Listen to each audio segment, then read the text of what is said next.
She was Ren Stevens. She was Kim Possible. She was that girl on the Disney Channel. A triple threat theater kid. She even started acting at the age of 6.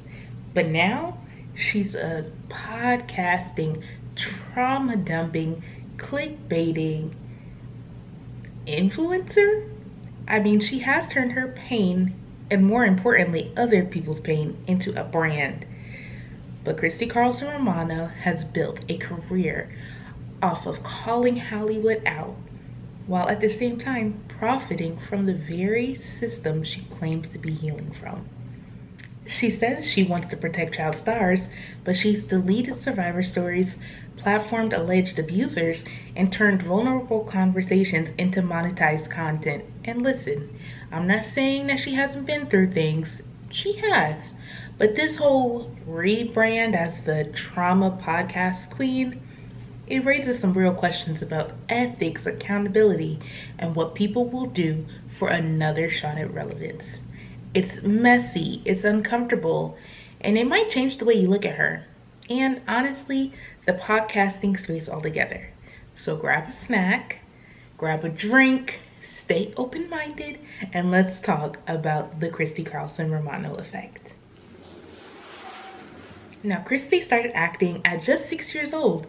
She was performing in traveling Broadway shows, and her mom had already tried to get her older siblings into show business, but they didn't really find success. So when Christy showed real promise, her mom went all in.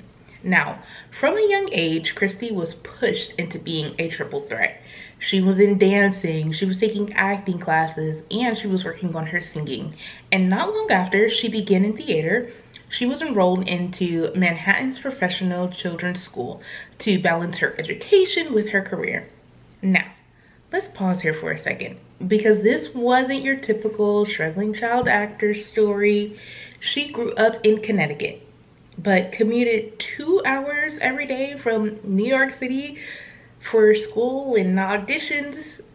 2 hours every single day. So yeah, it doesn't seem like money was really an issue for her family, even though she says that they kind of lived modestly, but clearly this was a household that had the resources and the will to pursue stardom seriously, not just as a hobby or a pipe dream. But with that kind of backing, did Christy really have the freedom to choose her own path, or was she being shaped by someone else's dream? It wasn't until her freshman year of high school that Christy attended public school for the first time. She actually begged her mom to let her go to a traditional school so she could experience a sense of normalcy. Now, at the time, she was still acting. She was cast in the show Parade, but it was soon canceled. After that first year, her agent recommended she move to Los Angeles with her mom for pilot season. In an interview, she reflected on that decision and said, "My mom and I became a team, and so I felt like I couldn't let my teammate down." And that might actually not have been the true case. I think my mom would have been just fine if I had stopped doing this. I didn't really know whether or not stopping was a true thing to do, but it felt like I'd be letting her down. And look, she was a child, so I can't really fault her for that. Like the Bible says, when I was a child, I talked like a child, I thought like a child, and more importantly, that's my words, not the Lord's, I reasoned like a child. But now that she's an adult telling her story, I can't help but side-eye the mom a little bit, and I also feel like we're maybe not getting the full story from Christy either. Now, at just 14, Christy had landed the role of Ren Stevens on Even Stevens, co-starring with none other than Shia LaBeouf. Now, that show ran from June 2000 to June 2003 and really launched her into full-blown Disney fame. During that time, her career took off. So much so that she had what she called a business manager who sat down with her and gave her some solid advice that she really needed to cut back on her spending and start paying attention to where her money was going, because it wouldn't last forever. And honestly, that advice aged very, very well. Now, while Even Stevens was still on the air, Christy did not slow down. She starred in Cadet Kelly alongside Hilary Duff, and most notably voiced the legendary Kim Possible. And we cannot forget the Kim Possible. Now, that show aired from 2002 to 2007 and remains one of Disney's most iconic animated shows. Millennials, we still sing and we still dress up, not we, but some people will still dress up as Kim for Halloween. And honestly, that's just how much of a cultural impact that she had. The normal life that she had originally wanted, it really didn't stick, especially after Ren Stevens wrapped up. She was still voicing Kim Possible, which ran until 2007, and at the same time, she publicly said she did at that time want to step away from Hollywood once Ren Stevens ended. And she said she wanted to take back control of her life. So what did she do? She enrolled at Barnard College, saying she wanted to experience a normal life again and not just wait around for Hollywood to call her back. Which, it sounds fair, right? But here's where things start to get a little sketchy and where I give Christy a strong side eye. So not long after starting college, she dropped out. Now why? Because she was casted in the Broadway version of Beauty and the Beast, and she was Belle. So let's take a moment. She just said that she wanted to get out of the Hollywood grind, wanted to be a normal student, but the first opportunity with a paycheck and a spotlight coming knocking at her door, and she's right back in it. I mean, was it the money, the attention? Was it the braids? For you Kendrick listeners, sorry. I was just kidding. And honestly, wasn't she still voicing Kim Possible when she started the Broadway role in 2004? To me, honestly, the timeline just was not adding up. And I mean, sure, she was dealing with a breakup and the usual college drama, but if she really wanted out, why drop out the moment that the industry called? It's confusing and definitely worth the side eye, in my mind. In my mind. Now, by the time that Christy had turned 21, she admitted she'd been binge drinking since she was 19. And she was, at that point, no longer talking to her mom as well. The same mom that she once called her teammate. So Christy said she felt entitled to better roles and was bitter about the ones that never came through. But again, here is where it gets complicated. She calls this period a narcissistic purgatory, a place where she burned through $60,000 on psychics, trying to figure out which way to turn next. Now, let's pause for a moment. Psychics, not therapy. She was struggling with the harsh reality that Disney no longer saw her as hireable because of her age. Yet, at the same time, she was pushing to be featured in Maxim magazine, and she was craving attention in a very difficult and different spotlight. Now, despite still collecting residual checks from Disney and having a record deal, somehow she blew through $1 million in just 1 year. I made and I spent $1 million within a year. Now, that kind of money meltdown does not just happen by accident. It takes a special kind of effort. The kind only the Orange Man, who famously bankrupted a casino, is known for. Now, Christy admits she was being self-destructive, comparing that face to feeling like a teenager again, except this time with a much larger and much more dangerous budget. And honestly, I feel for her, because the kind of thinking that leads someone to spending millions on booze and acting classes, psychics, and all the chaos around that, at the end of the day, she was a young woman battling a drinking problem and caught in a world full of people who didn't always have her best interests at heart. And when help was there, she often wasn't ready to listen. It is messy, it is painful, and it's far from the fairy tale that we might expect, especially from Belle from Beauty and the Beast. But I guess it's just life. Now, after wrapping up her Beauty and the Beast run, Christy did a few more theater gigs, some on Broadway, some off, before deciding it was time to head back to school. So she re-enrolled at Barnard, and that's where she met her now husband, Brendan Rooney. Now, Brendan's a former Marine who at the time was studying political science at Columbia. Now, he later went on to get his MFA in screenwriting from the American Film Institute. So, yeah, marine, poli-sci, screenwriting, a very specific type of LinkedIn energy. Now, listen, I am not here to judge, but between the poli-sci background and their move from LA to Austin, that eventually happens, especially the whole let's build a podcasting empire vibe that they've cultivated together, it's giving strategic rebrand. It's giving, we saw the kind of money that a certain bald podcaster pulled in and said, why not us? Honestly, it's giving opportunistic power couple with a ring light. And here's the kicker. Christy originally said that she was majoring in human rights, which was inspired by Angelina Jolie. So, human rights, political science, but somehow they fast-tracked into monetizing childhood trauma on YouTube. Let's be very serious. How do you go from let's save the world to come on, spill your trauma for content in under 5 years? It's not adding up. But the pivot, it was very intentional. And spoiler alert, it is only the beginning. After finishing up at Bernard, Christy packed her bags and moved back to LA to be with Brendan while he finished his MFA. And just like that, she was back in the game. She interned at ABC as a receptionist, which, imagine going from Disney Channel royalty to office phones and Outlook calendars. I mean, you gotta do what you gotta do.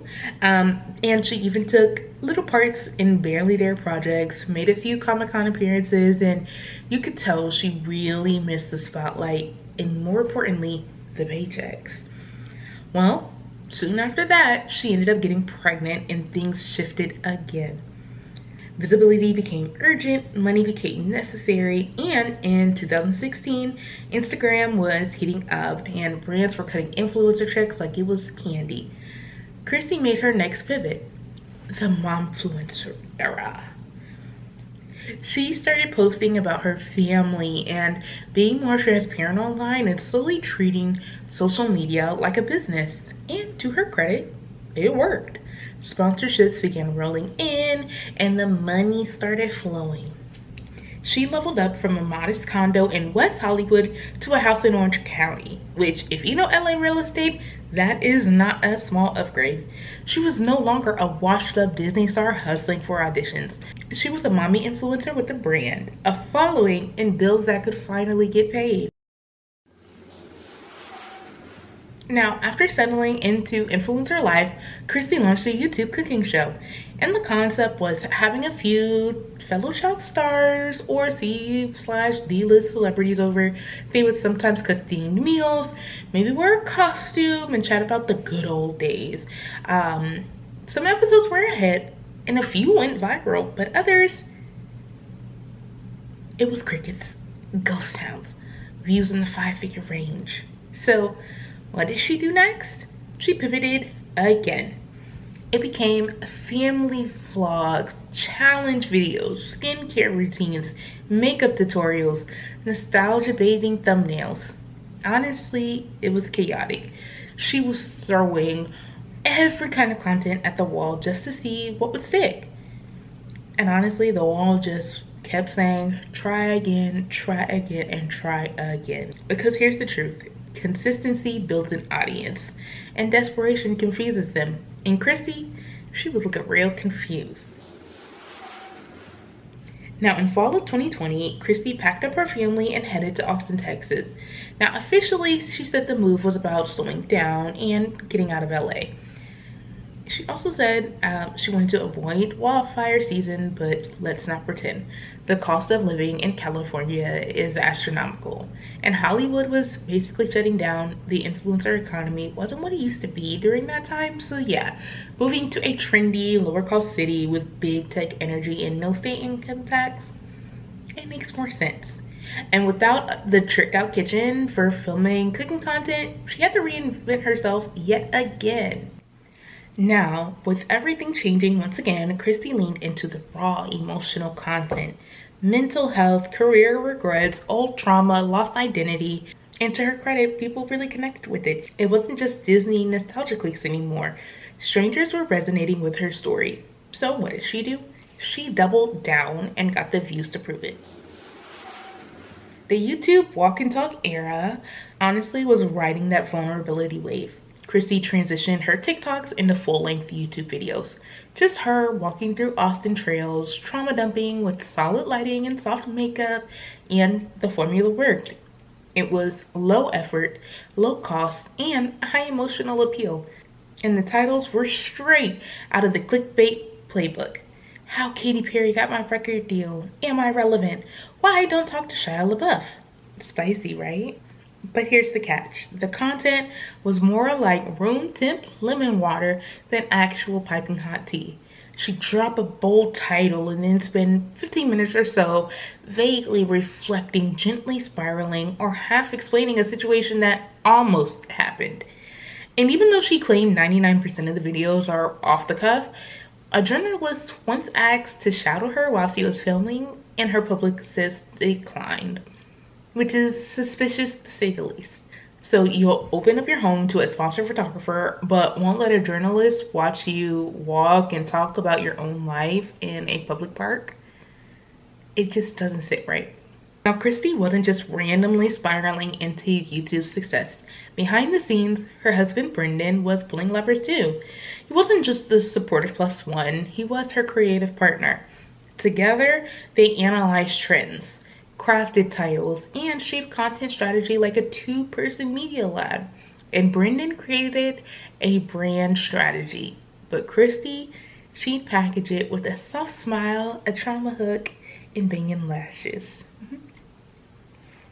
It might be a child wound here, a vague Disney anecdote there, maybe a crying thumbnail to round it all out. And look, it's not shade. It's a business model. A very specific, emotionally engineered one. Eventually, they took all the pieces, the cooking show nostalgia, the walk and talk confessionals, and the TikTok overshares and turned it into a podcast. Vulnerable. Now, vulnerable. Was it healing or was it just hustling? Let's discuss. So, on paper, vulnerable sounded like a good idea. It's framed as a safe space, a place where former child stars can unpack their trauma and talk about the industry and be seen beyond their credits. But let's not ignore the elephant in the editing room. Is it really about healing? Or is it just a softer, more algorithm-friendly form of trauma exploitation? Because while the conversations sound empathetic, Christy and Brendan are making real money, ad dollars, sponsorships, and brand growth off of stories that are not theirs. The more raw the guest, the better the views. The bigger the name, the better the reach. The deeper the pain, the juicier the promo clips. Sure, some of the guests are friends, but others are clearly there because their name moves numbers. And when deeply personal stories, including allegations of abuse, are turned into content for monetization, that's not journalism, it's not activism, and it's for sure not therapy. It's business. A business built on strategic oversharing, polished with soft lighting, and sold as empowerment. And once you see that, you can't unsee it. Now, let's talk about the ethics, or lack thereof, behind the Vulnerable podcast. Now, Christy presents it as a healing platform, a safe space for child stars to open up about the trauma they faced in the industry. She says it's about creating change, raising awareness, giving others a voice. But if you look deeper down, there's a clear pattern. Strategic vulnerability, monetized pain, and ultimately, selective solidarity. So let's break it down. In 2023, Vulnerable featured an episode with Alexa Nicholas, best known for her role on Zoe 101. Alexa has become a vocal advocate for industry reform. She's openly discussed her own experiences with abuse and manipulation in children's television and has been involved in activism, including protests even outside of the Nickelodeon offices. And Christy platformed her. So great, right? Except here's where it falls apart. A few months after her episode aired, Christy featured Corey Feldman as a guest, another former child actor who has publicly spoken about abuse in Hollywood, but also has multiple allegations of abuse and inappropriate behavior made against him. Now, after seeing this, Alexa privately reached out to Christy to express her concern. She later made those concerns public when Christy did not respond. So, Alexa went public, and still, no statement, no apology, no clarification. So eventually, Alexa asked Christy to just donate the proceeds from her guest episode to a charity that supports survivors. And instead of doing just that, Christy deleted Alexa's episode entirely. But at the time, Corey Feldman's was still up. Now, let's let that sink in. She silenced the survivor and protected the accused because one made money and the other made demands. And she didn't say anything directly, but honestly, that was the statement.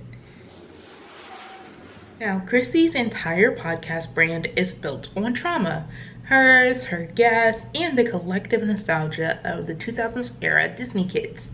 But it's only ever packaged in a way that's marketable and monetizable. Now, when the documentary Quiet on Set, The Dark Side of Kids TV came out, Christy criticized it. She said she was approached to appear in it but declined unless they included solutions to fix the industry.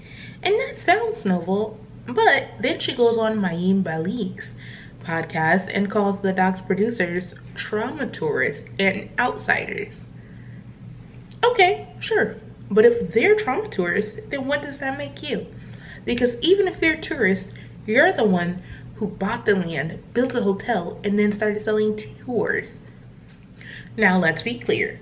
What Christy said was a very strong accusation, especially from someone whose platform is heavily centered on personal pain and emotional storytelling. Now, to be clear, Vulnerable is not a documentary. It's not investigative journalism. It is an independent podcast built around anecdotal experiences and guest interviews, almost all of which are monetized through ads, brand partnerships, and social engagement.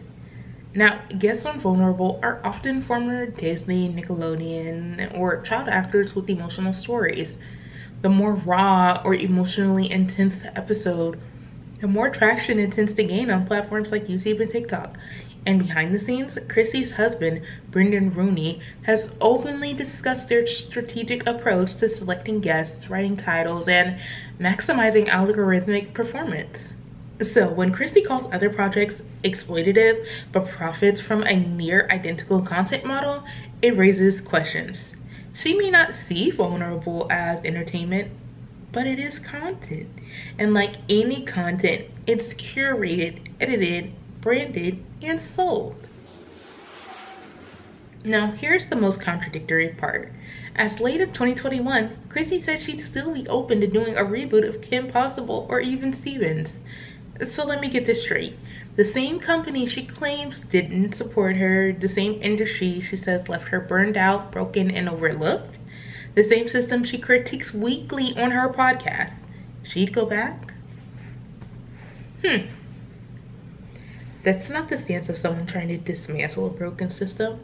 That's someone keeping the door cracked open just in case the phone rings. She doesn't want to burn it down. She wants to be invited back, but this time on her terms. And it's not necessarily wrong, but it is in direct conflict with the moral stance she presents in nearly every piece of her content. And it's the same thing she did when she got the call to play Belle on Broadway. Now, years ago, I mentioned earlier, she said she was in a place of narcissistic purgatory. But based on the last few years, I don't think she ever left.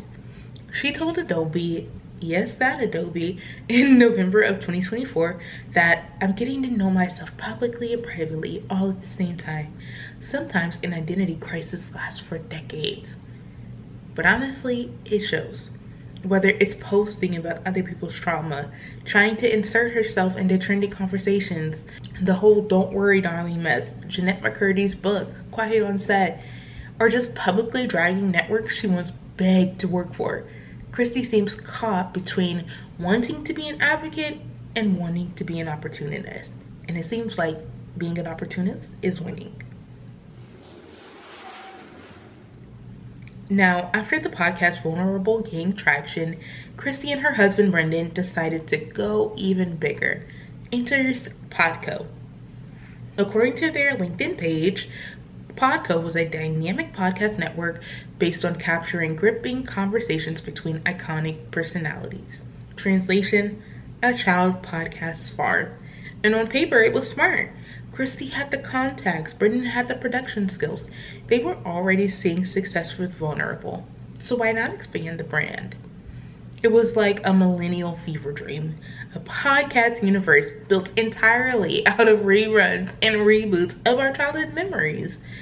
But behind the scenes, it was giving chaos and cute packaging. By 2024, the signs of collapse were everywhere. The Wizards podcast paused due to the SAG-AFTRA strike, but it never came back. The Ned's declassified team fired. Other shows quietly removed, links broken, projects dissolved, and yes, you guessed it, there was no transparency, no closure, just ghosted by the network they helped build. According to Business Insider, PodCo's analytics and monetization were powered by Spotify's Megaphone platform, which offers tools to boost revenue, manage ad campaigns, and grow podcast listenership, which means each show's analytics were tied to PodCo. So if the other shows wanted to go independent or revise them, would they even be able to? Some shows like Ned's Declassified, Pod's Arrival Guide, and Brotherly Love have gone independent and have their own success. And they have success without being under the revenue share agreement PodCo had them under. So yeah, you didn't know? Now, apparently and allegedly, don't sue me. I don't want to be in a litigious situation. They paid out their talent from the revenue that came directly to them. So this was not amateur hour. PodCo had the resources. They just didn't seem to have the structure. The only ones still remotely linked to PodCo were the ones Christy herself appeared on. And even though those haven't posted episodes since January, for a network built on sustainability and nostalgia content, it's just plain inconsistent. It's suspicious. And here's the kicker. Christy hasn't addressed the fallout. No statements, no clarifications, just silence, which is ironic considering she built an entire platform around people finally getting to tell their truth. In a 2024 interview with Vulture, Christy defended her business model by saying, "Would you guys rather watch Disney Plus and watch people not make money? No, shop local. I'm going to give you the goods on what you're trying to get from a reality show, but I'm doing it through my camera that I own rather than some production company making me work for them." It's the same cycle she said exploited her, only this time she's the one at the top of the food chain. And now that it's gone, no transparency, no accountability, no public farewell, just silence. Oh, and it doesn't stop there. Like I said, she partnered with Adobe to launch online courses, teaching people how to start podcasts in her style. Hey, it's Editing Me here. I did want to clarify, I did search further and her Adobe courses are still available, so I will have some screen shares and stuff like that available for you to see. Just like the PodCo shows, just like the promises made to the talent, just like Alexa Nicholas's episode, when something stops being profitable, it just disappears. Now, as of 2025, Christy hasn't posted a podcast episode since January. Now, unfortunately, she was shot in the face in February, a terrifying incident that occurred when she was celebrating her husband's 40th birthday. And for that, I genuinely pray that she has a full recovery because no one deserves that trauma. However, let's be clear, that's not why the podcast ended. She's been posting short-form content consistently pretty much since. She also filmed Special Forces Season 3, a reality show where celebrities go through military-style challenges, and that was pre-recorded. So again, not the reason that the podcast has taken a hiatus. Instead, I think there are two bigger reasons for the collapse of PodCo: piss poor financial management and reprioritization around her memoir and personal brand. She said in interviews that she and Brendan were funding things out of pocket, and clearly we've seen the outcome: fired shows, canceled content, inaccessible courses. Meanwhile, she is still teasing a memoir, continuing with the sponsored content and chasing short form virality on Instagram and TikTok again. The podcast is gone, the network is dead, but the hustle very much alive. Now, let's take a moment to zoom out, because at this point we've gone from a 6-year-old triple threat on Broadway to a Disney star of a generation to a self-destructive 20-something in a narcissistic purgatory to YouTube trauma podcaster monetizing other people's pain. But now she's a mother. She's a memoirist. She's an influencer still chasing relevancy, one clickbait headline at a time. But here's the question we need to ask: is Christy Carlson Romano breaking the cycle, or just repackaging it for 2026? In multiple interviews, Christy has said that she doesn't want her daughters to go into show business. She's seen the dark side and she's lived through the trauma. So theoretically, she knows what fame does to a developing brain. But she's also admitted that if her daughters do want to enter the industry, she'll support them. And it already shows. She's put them in dance classes. She's creating a financially dependent lifestyle around the very industry she warns against. She's made content, full-on branded content, in which her kids have made cameos. And what message does that send? That childhood on camera is okay as long as mom controls the lens? That monetizing family life is safe if the lighting's good and the brand deal is right? It's hard to ignore the similarities between Christy and her own mom, the woman who became her teammate, who she now has publicly questioned and claims she didn't want to disappoint. Now she's the mom, and yet the cycles continue. Here's what I'll say in Christy's defense. She's not the first person to monetize pain, and she won't be the last. This is the influencer era, and everyone's selling something. She's a mother, she's a wife, a businesswoman. She has a household to run and bills to pay. And yes, the industry discards women typically after 25, especially the ones who grew up on our screens. So, in some ways, she's just doing what many women are forced to do: adapt, monetize, survive. But just at what cost? You can't be the voice of justice and the producer of silence. She says she's creating a space for child actors to speak truth, but she platformed alleged abusers and silenced survivors. She says she's building something more ethical than the studios, but she's created a podcast network with unclear finances, unfulfilled promises, and ghosted shows. She says she wants to change the industry, and she wants to see change in the industry.